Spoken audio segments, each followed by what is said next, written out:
ಇವತ್ತಿನ ವಿಡಿಯೋಗೆ ಸ್ವಾಗತ. ಇವತ್ತು ಬೆಳಗ್ಗೆ ಎದ್ದು ನೋಡಿದರೆ ಬೆಳಕೆ ಆಗಿರಲಿಲ್ಲ. 6 ಗಂಟೆಗೆ ಇದ್ರೆ ಎಲ್ಲಿ ಬೆಳಕಾಗೋದು. ಅದಾದಮೇಲೆ ಮುಖ ತೊಳೆದು ಕಾಫಿ ಕುಡಿದು ಸುಮ್ಮನೆ ಕೂತ್ಕೊಂಡಿದ್ದೆ. ಅಷ್ಟೊತ್ತಿಗೆ ಸ್ವಲ್ಪ ಬೆಳಕಾಗ್ತಾ ಇತ್ತು. ಅದೇ ಟೈಮ್ಗೆ ನಾನು ಸ್ನಾನ ಮಾಡ್ಕೊಂಡು ಬಂದೆ. ಅಷ್ಟೊತ್ತಿಗೆ ದೋಸೆ ರೆಡಿ ಹಾಕಿತ್ತು, ಅದನ್ನು ತಿಂದು ರೆಡಿ ಆದೆ. ಅಷ್ಟೊತ್ತಿಗೆ ನಮ್ಮ ಸೂರ್ಯ ಅವರು ಬಂದಿದ್ದರು. ನಮ್ಮ ಫ್ರೆಂಡ್ ಸೂರ್ಯ ಅಲ್ಲ, ಇವರು. ಅವ್ರನ್ನ ನೋಡಿಕೊಂಡು ಸೀದಾ ಕಾಲೇಜ್ಗೆ ಹೋದೆ. ಕಾಲೇಜಲ್ಲಿ ಕ್ಲಾಸ್ ಎಲ್ಲ ಮುಗಿಸ್ಕೊಂಡು ಊಟ ಮಾಡಲಿಕ್ಕೆ ಸ್ವಾಮಿ ಕಲಶೇಶ್ವರ ದೇವಸ್ಥಾನಕ್ಕೆ ಹೋದ್ವಿ.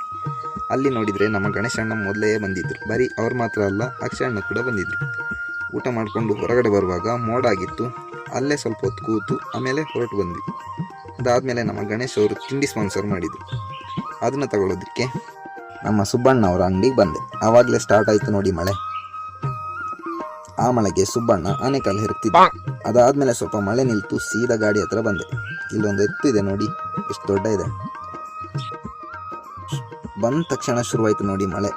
ಆದರೆ ಅಷ್ಟೇನು ಜೋರಾಗಿ ಬಂದಿಲ್ಲ, ಗುಡುಗು ಮಿಂಚು ಮಾತ್ರ ಜೋರಾಗಿತ್ತು. ಅಂತೂ ಇಂತೂ ಮನೆಗೆ ಬಂದೆ. ಮನೆಗೆ ಬಂದ ಮೇಲೆ ತುಂಬ ಜೋರಾಗಿ ಮಳೆ ಬಂತು. ಆದರೆ ಅದನ್ನ ವೀಡಿಯೋ ಮಾಡಲಿಕ್ಕಾಗಲಿಲ್ಲ. ಇವತ್ತಿನ ವೀಡಿಯೋ ಇಷ್ಟೇ.